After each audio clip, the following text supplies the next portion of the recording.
Buenos días para todos. Mi nombre es Luisa Fernanda Peña y el día de hoy me corresponde hacer la revisión del artículo Genetic Polymorphisms in Cytokine Genes in Colombian Patients with Ocular Toxoplasmosis. Pues como tutora el día de hoy vamos a tener a la doctora Alejandra de la Torre y pues acá en esta diapositiva yo les traje la traducción del título del artículo, que es Polimorfismos genéticos en genes de citoquinas en pacientes colombianos con toxoplasmosis ocular. Acá tenemos un pequeño recorte de lo que es el artículo. En la parte inferior pues podemos ver los autores, dentro de los cuales se destaca la doctora Alejandra. Y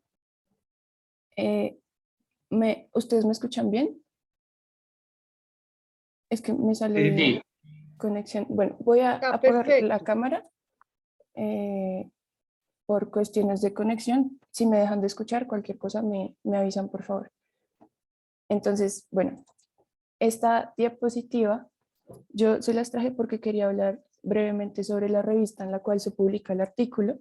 Este artículo se publica en la revista Infection and Immunity, que es una revista médica revisada por pares, que es publicada por la Sociedad Estadounidense de Microbiología. Y pues recordando que el índice de impacto nos va a servir para evaluar la importancia relativa de una revista dentro de el total de revistas en su área, y teniendo en cuenta que esta es una revista Q1, pues podemos decir que el artículo se publicó en una revista de alto impacto en el 2018. Entonces ya ahora sí, entrando en materia, recordemos que la toxoplasmosis ocular es una infección causada por el parásito protozoario Toxoplasma gondii, que va a tener la capacidad de infectar a todos los animales de sangre caliente en el mundo. Es una de las principales causas de defectos visuales en la población colombiana, donde los estudios de seroprevalencia muestran que casi la mitad de la población está infectada, aproximadamente 47%. Adicionalmente, se sabe que aproximadamente el 10% de las personas recién infectadas desarrollan toxoplasmosis ocular, y también tener en cuenta que la toxoplasmosis ocular va a causar una patología muy severa en el ojo, particularmente en Sudamérica, que es pues donde tenemos cepas mucho más fuertes y que se va a caracterizar por desviaciones en la respuesta inmune hacia el tipo TH2. Entonces, como lo hemos venido viendo a lo largo de estas charlas, las manifestaciones y los grados de afectación ocular van a variar según el estado inmunológico del individuo y también por la infección de diferentes cepas de toxoplasma, donde un tema muy importante a estudiar van a ser los polimorfismos en genes que van a codificar las citoquinas involucradas en la respuesta inmune al toxoplasma. Entonces, recordemos que la infección en humanos se va a caracterizar pues por la presencia de altos niveles de citoquinas, como las que tenemos acá, la interleuquina 12, el factor de necrosis tumoral alfa y el interferón gamma, los cuales se han pues asociado a la patología ocular. Tener en cuenta también que más recientemente se ha descrito que las células TH17, caracterizadas por la producción de interleuquina 17, también van a ser un potente inductor de inflamación, y pues se ha visto que son contribuyentes claves en la respuesta inmunopatológica del toxoplasma. Y finalmente, tener en cuenta que hay ciertos polimorfismos, como les había mencionado, que van a codificar para diversas citoquinas, como la interleuquina 1, la interleuquina 6 y la interleuquina 10, que van a estar relacionadas con la susceptibilidad a ciertas enfermedades parasitarias. Entonces acá les traigo un poquito más de información con respecto a esto. Hay ciertos polimorfismos como el polimorfismo, por ejemplo, 874TA en el gen que codifica para el interferón gamma, que se ha visto que está relacionado con un alto riesgo de toxoplasmosis ocular si la persona posee el genotipo AA. Por otro lado, tenemos el gen de la interleuquina 10, donde el polimorfismo 1082, cuando tenemos los genotipos AA o AG, se asocia con la aparición de toxoplasmosis ocular. En cuanto a la interleuquina 6, se ha visto que el polimorfismo 174GC se asocia con la ocurrencia, pero no con la recurrencia de la toxoplasmosis ocular. Y ya en cuanto a la interleuquina 1, se han visto varias cosas, pero por ejemplo, el polimorfismo CT 889 se ha asociado con la recurrencia de la retinocoroiditis.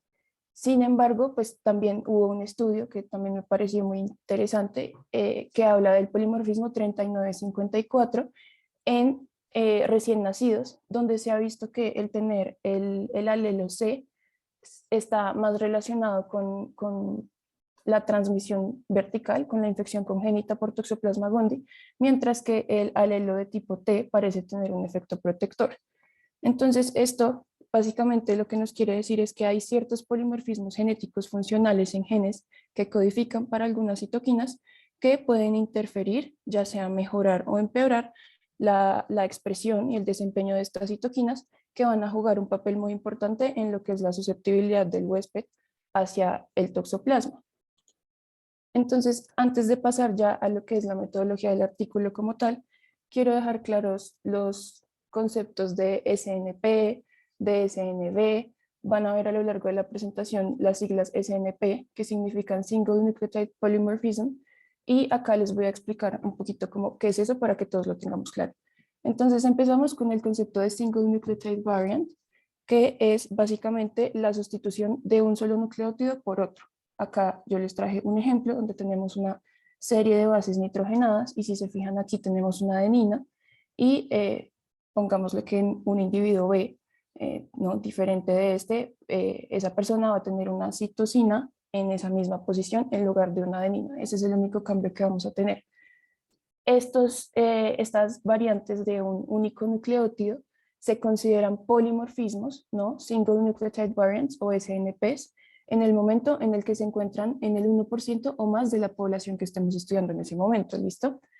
Tener en cuenta también que estos cambios pueden generar, digamos, variabilidad sinónima o no en las proteínas, dependiendo de si el cambio en esa tripleta nos genera un cambio ya en lo que es la conformación de la proteína como tal. En este caso, pues acá teníamos una histidina y cuando se hizo el cambio por esta citosina se generó una prolina, ¿no? Y tener en cuenta también que estos cambios pues pueden generar cambios en la funcionalidad de la proteína, ya sea en este caso, como vamos a ver más adelante, que la citoquina se produzca en una mayor o en una menor proporción. ¿Listo? Entonces acá yo les traigo como un ejemplo para repasar unos conceptos que yo sé que todos en algún momento hemos revisado, y es lo que es un homocigoto y un heterocigoto rápidamente. Entonces acá, si se fijan en esta posición, en este ejemplo que les traigo, el paciente tiene unas timinas en sus cromosomas. Y acá yo les traigo pues básicamente lo mismo, como si ustedes se fijan, pues asumimos que este es el cromosoma 1 y esta parejita, esta parejita del cromosoma va a tener una timina en esta posición con su respectiva pues, cadena complementaria, y la otra parejita del cromosoma en esa misma posición va a tener una timina también. ¿Eso qué quiere decir? Que el paciente es un homocigoto TT para esa posición, ¿cierto?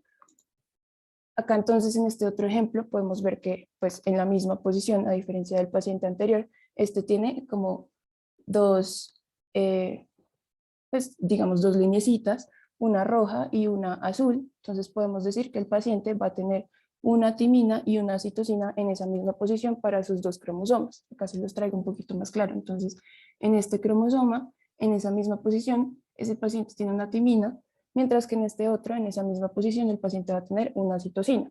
¿Eso qué quiere decir? Que el paciente es heterocigoto T6. ¿Listo? Entonces ya habiendo aclarado que es un polimorfismo, un single nucleotide polymorphism, y habiendo aclarado lo que es un homocigoto y un heterocigoto, les traje este último ejemplo para ya integrar todo. Entonces tenemos un individuo A que como podemos ver para esta posición, X, no importa, va a tener unas timinas. Eso significa que, como lo vimos antes, es un homocigoto TT, ¿cierto? Ahora, este individuo B, en esta misma posición, si ustedes se fijan en sus cromosomas, tiene unas guaninas. Eso significa que es homocigoto GG. Entonces, asumiendo que esta variante de un único nucleótido se encuentre en el 1% o más de la población que estamos estudiando, podemos decir que es un polimorfismo de un único nucleótido. Pero entonces, si ustedes se fijan, acá tenemos otro ejemplo muy parecido. Dentro del mismo cromosoma tenemos que este paciente aquí tiene unas citosinas y este paciente tiene unas timinas. ¿Eso qué significa? Tenemos dos SNPs o dos SNPs, ¿no? El primero que les mostré, que es el polimorfismo TG, y el segundo, que es el polimorfismo CT, ¿cierto? Pero adicional a eso vamos a tener dos haplotipos. El haplotipo TC, como lo vemos acá arriba, y el haplotipo GT. ¿Qué es un haplotipo? Básicamente es el conjunto de variantes de ADN o de polimorfismos como los que les acabo de explicar, que tienden a ser heredados juntos o que se encuentran en un mismo cromosoma. ¿Listo? Entonces, ya teniendo eso claro, vamos a pasar a revisar la metodología del artículo. Tenemos que este artículo es basado en un estudio de casos y controles, en el cual revisaron las asociaciones entre polimorfismos genéticos y toxoplasmosis ocular. ¿Cuáles polimorfismos? Estos que tenemos acá. Entonces tenemos que se evaluaron 1, 2, 3, 4 y 5 polimorfismos para factor de necrosis tumoral alfa, 3 polimorfismos para interleuquina 1 beta, un polimorfismo para interleuquina 1 alfa, un polimorfismo para interferón gamma y 2 polimorfismos para interleuquina 10. Esto se hizo en una población donde teníamos 61 pacientes con toxoplasmosis ocular y 116 pacientes controles, ¿cierto? Otras consideraciones pues, a tener en cuenta, estos polimorfismos se seleccionaron teniendo en cuenta estudios previos en la literatura donde se habían hecho o utilizado metodologías similares y también teniendo en cuenta el papel que cumplen todas estas citoquinas en la fisiopatología de la toxoplasmosis ocular. Y ya en cuanto a la población, pues estos pacientes fueron pacientes colombianos de las regiones de Bogotá y del Quindío. Pues decían en el artículo, los autores decían que la edad media de los casos era de 37 años, mientras que la edad media de los controles era más o menos de 36 años. Entonces, ellos lo que hacen es pedirle el consentimiento a estos pacientes, todos los pacientes firman un consentimiento informado y extraen muestras de sangre a todos los pacientes para obtener suero, células mononucleares de sangre periférica y extraer ADN y hacer pruebas de PCR y también para medir la serología IgG e IgM mediante pruebas de ELISA para Toxoplasma gondii. Los pacientes que tenían enfermedades oculares proporcionaron muestras de humor acuoso también y en ese caso pues se usó el coeficiente de Goldman-Widmer para considerar un resultado positivo para toxoplasma cuando tenían un índice mayor a 2. ¿Listo? Entonces ya acá en esta tabla yo les traigo la información de los polimorfismos que les mostré antes de factor de necrosis tumoral alfa que se estudiaron en este artículo. Entonces, pues acá tenemos el SNP o el polimorfismo. En esta columna ya vemos la localización por pares de bases. Entonces acá, si ustedes se fijan, este primer número va a ser el cromosoma. Entonces, en este caso, el gen que codifica para la producción del factor de necrosis tumoral alfa se va a encontrar en el cromosoma 6. Y ya estos números son, digamos, la codificación, dependiendo, pues, como la posición donde está ese polimorfismo, dependiendo, pues, del número de pares de bases, como para localizar ese polimorfismo. Acá en esta columna tenemos la región citogenética, que recordemos entonces otra vez, el primer número va a ser el cromosoma. En este caso la P es de petit, significa que ese gen se encuentra en el cromosoma corto, en el brazo corto del cromosoma 6. En este caso en la posición 21.33. Y estos son los alelos que se estudiaron. Entonces, en este caso, tenemos que la mayoría de la población en estudio tenía una timina en esa posición y el polimorfismo que se encontraba ya en menor medida era una citosina. Y acá ya esta tabla, pues la encontré, o bueno, lo que encuentran en esta tabla lo encontré, pues aparte en PubMed y en GWAS, que son las asociaciones que se han visto relacionadas con estos polimorfismos diferentes a lo que es la toxoplasmosis ocular. Entonces, en este caso, por ejemplo, vemos que este polimorfismo está relacionado con la aparición de asma y con la aparición de enfermedad de Crohn. En este otro, por ejemplo, tenemos que se ha visto relacionado con el rechazo de órganos, esto en un estudio pues, que se hizo en pacientes con trasplante de riñón. Y pues así sucesivamente pueden ver las diferentes asociaciones que se han encontrado en diferentes estudios a los diferentes polimorfismos. Y ya esto es el tipo de regulación que genera ese polimorfismo frente a la producción del factor de necrosis tumoral alfa, que en este caso pues todos estos polimorfismos nos generaron una regulación a la alta de esa citoquina. ¿Listo? Acá pues tenemos lo mismo para la interleuquina 1A, entonces pues el SNP, la localización, la región citogenética, que en este caso está en el cromosoma 2, y lo mismo para el interferón gamma, donde vemos que la regulación pues siempre estuvo a la alta. Y lo mismo para la interleuquina 10. En este caso hubo regulación a la alta para o se ha visto que hay regulación a la alta para este polimorfismo y la regulación va a ser variable para este segundo polimorfismo. Y lo mismo para la interleuquina 1 beta, ¿listo? Entonces acá está, pues, aquí es SNP, perdón, me confundí, el polimorfismo, la localización, la región citogenética, los alelos y las asociaciones. Entonces ya teniendo un poquito más de información sobre esos polimorfismos, seguimos con lo que fue la metodología del artículo.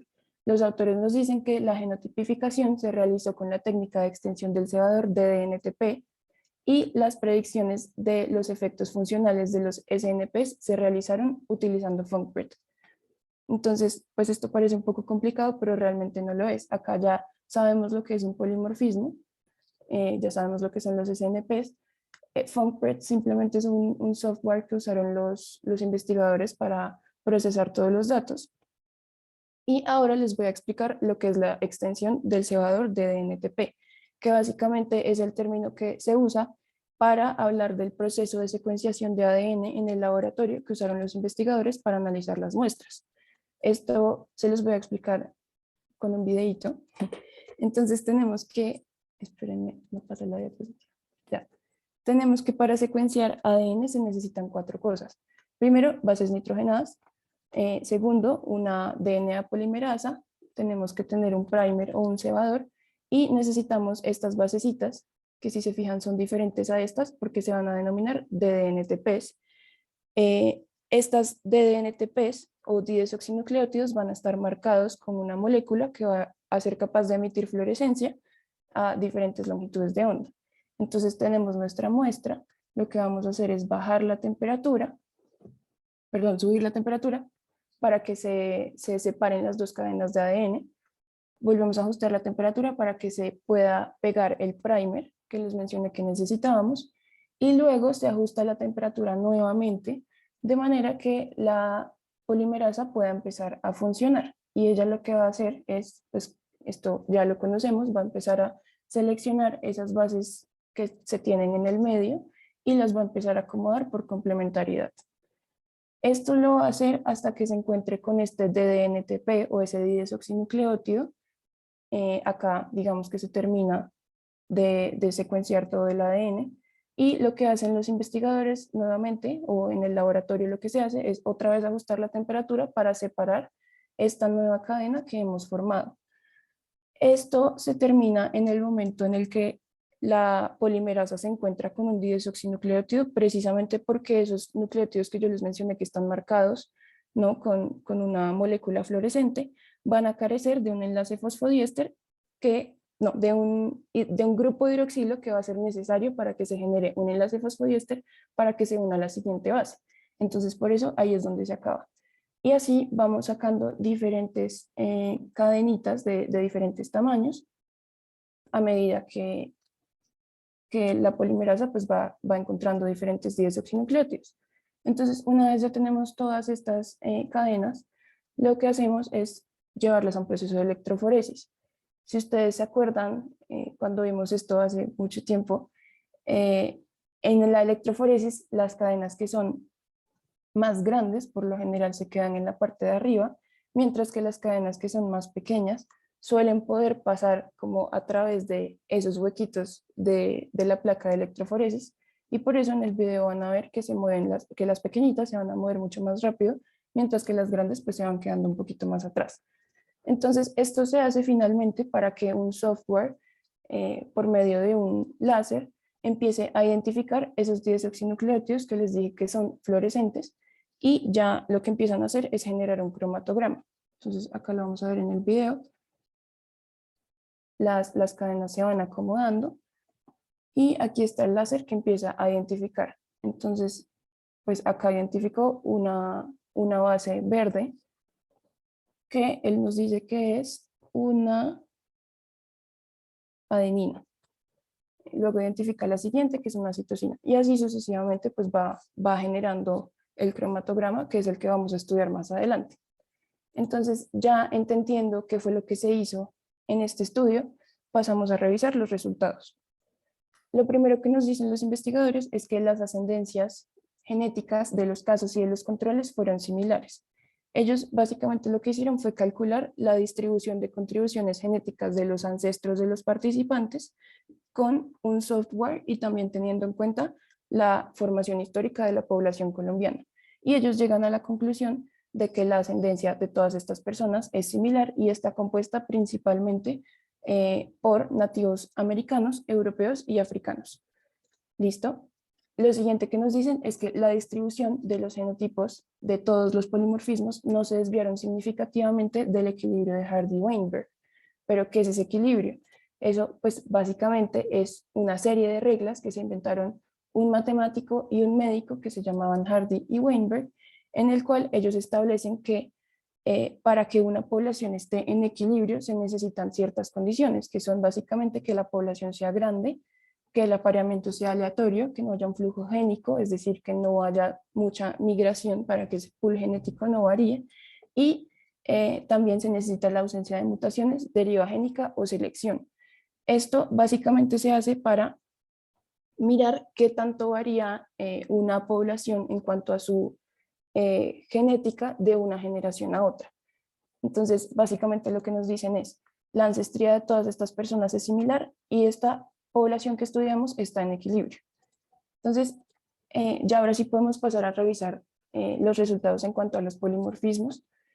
Lo primero que nos dicen es que los polimorfismos de la interleuquina 10 y del interferón gamma están asociados con toxoplasmosis ocular. Voy a desglosar un poquito el resultado de la interleuquina 10 y ahorita pasamos a hablar del siguiente, del factor de necrosis tumoral, del interferón gamma, perdón. Entonces, lo primero que encuentran en cuanto a la interleuquina 10 es que hay un polimorfismo, que es el polimorfismo 1082AG en el gen promotor, en la región promotora, perdón, del gen, que fue significativamente más prevalente en pacientes con toxoplasmosis ocular que en los pacientes controles, ¿no? Pero entonces acá yo les traigo el angelito y el diablito, precisamente porque a pesar de que se encontró esto, ellos analizaron los haplotipos, ¿no? Acá en esta tabla abajo pues pueden ver todos los haplotipos que analizaron relacionados con los polimorfismos del gen que codifica la interleuquina 10 y encuentran que el haplotipo AG y el haplotipo GG de la región promotora estuvieron presentes con menor frecuencia en los pacientes con toxoplasmosis ocular con un intervalo de confianza del 95%. Acá pues pueden ver los valores de P donde encontramos significancia estadística.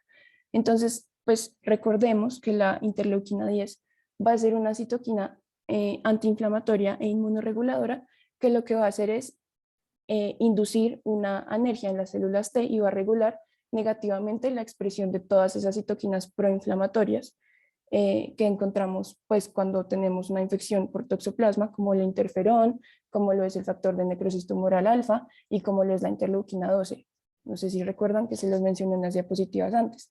Entonces lo que los investigadores concluyen es que los individuos homocigotos para este alelo, ¿no? En este polimorfismo, van a tener niveles más altos de interleuquina 10 y por lo tanto pues se va a suprimir la respuesta inmune que como proinflamatoria, que es la que nos va a ayudar a defendernos del parásito. Básicamente eso.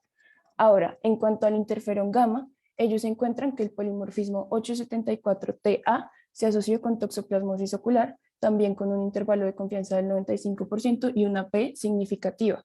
Ya les muestro la tabla pues, donde se ve todo eso.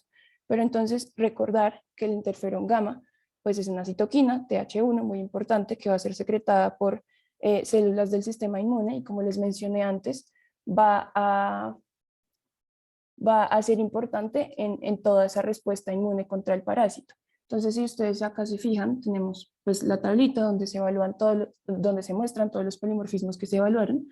Tenemos el que les mencioné primero, el de la interleuquina 10, donde tenemos una P estadísticamente significativa, un OR que nos habla de una asociación, ¿no? Efectivamente, y tenemos que después de haber aplicado el factor de corrección, sigue habiendo significancia estadística, y lo mismo para el interferón gamma.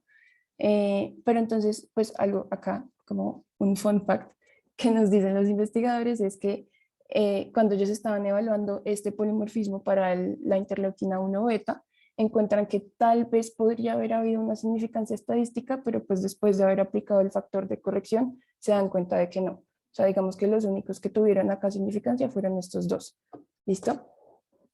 Acá les muestro también en esta tabla los factores que se evaluaron, polimorfismos genéticos que se evaluaron con respecto al gen que codifica el factor de necrosis tumoral alfa, y casualmente no encontraron ninguna asociación a ningún grupo, ni a los casos ni a los controles.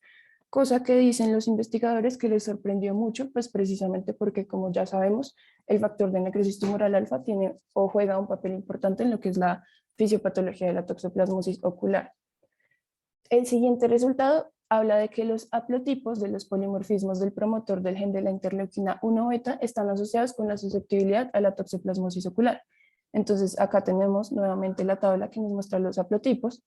Estos son todos los haplotipos que se estudiaron digamos, relacionados con los polimorfismos que codifican en los genes que codifican para la interleuquina 1 beta, y tenemos que el único que tuvo significancia estadística fue el polimorfismo GAA. Acá está pues la P estadísticamente significativa también. Pues en este caso simplemente recordar que la interleuquina 1 beta va a ser una citoquina proinflamatoria que también pues va a jugar un papel importante en lo que es la defensa del huésped hacia el toxoplasma.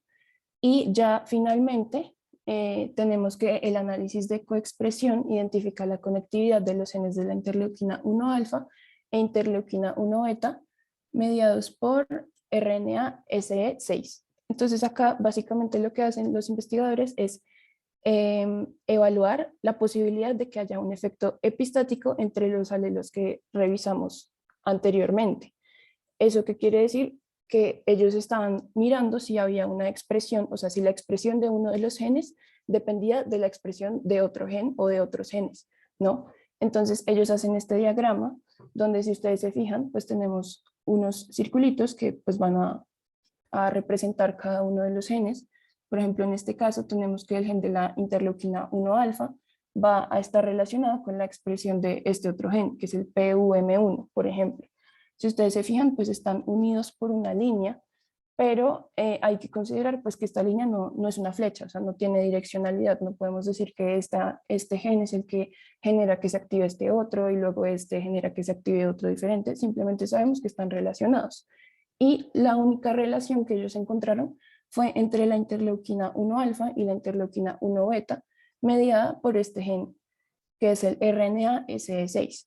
Pero pues finalmente no se concluye nada al respecto. Ellos simplemente hablan de que se necesita un trabajo adicional para evaluar esas interacciones entre genes que aún no conocemos. Entonces, ya para concluir, tenemos que los polimorfismos de la interleuquina 10, del interferón gamma y de los genes que codifican la interleuquina 10, el interferón gamma y la interleuquina 1 beta van a influir en el desarrollo de la toxoplasmosis ocular en la población colombiana, y que las variantes genéticas comunes de los genes TH1 y TH2, que son estos que tenemos acá principalmente, van a estar asociados con el riesgo de desarrollar toxoplasmosis ocular en pacientes de Colombia. Esta pues es la bibliografía y eso sería todo. Muchas gracias por su atención. Lu, déjame decirte que me quito el sombrero. Exposición tan espectacular.